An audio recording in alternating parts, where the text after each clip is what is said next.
On the show today is Brad Preston. He is the director of the quirky, unusual short film The Waiting Room. Hi Brad, thanks for joining us today. It's a pleasure, Beth. Thanks for having me.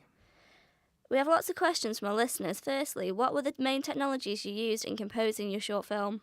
Well, for shooting the short, we used a JVC camera with a memory card. This allowed us to film the lighter day and the darker night. It was light and compact, so it was easy to take to different locations. For the sound, we used a boom pole and a basic microphone, all are basic things when producing a short film. For production of the side of the film, that's basically it. We have another caller who's asking about pre-production methods. Well, in terms of pre-production, research if you will, we used an Apple Mac for all our work. These are a reliable, quick, effective, compact system. For our audience research, we used Microsoft Word to compose the questionnaires and Microsoft Spreadsheet to compose the graphs and pie charts. The main help in finding information for our film was actually, as after it sounds, the World Wide Web. Sites such as Google were vital in finding out quick snippets of information. Sites such as YouTube and Dailymotion were also fantastic in checking out short films such as The Right Place and Sign Language.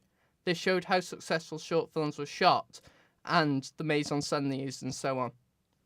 What kind of editing techniques were used? Well, in post-production we use an editing software called Final Cut Pro. This is one of the industry's leading editing programs. A lot of people I spoke to before making the film suggested Final Cut Pro as they had successful results with it. Upon editing the film, I found lots of advantages of it, such as the amazing video quality of it. You know when using Final Cut Pro that your footage is going to look just as good on the Apple Mac as it does on the camera. The good thing about it also is that it is set up in standard definition cameras as well as HD. We shot in HD all the way through to maximise the use of technologies we had available. Finally, for Final Cut Pro, you have the ability to make some outstanding transitions that you can't do on rival editing software such as TechRaider or NCH.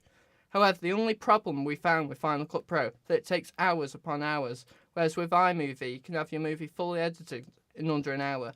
The other thing that it's extremely complicated to use when you first start using it. First-time filmmakers such as myself find the new technology difficult to grasp at first.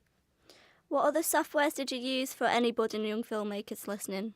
Well, finally, I also use the software Prezi. This is basically a classy-looking Microsoft PowerPoint with more interactive features. We use this to present our audience feedback to people, and we found it to be a fantastic tool.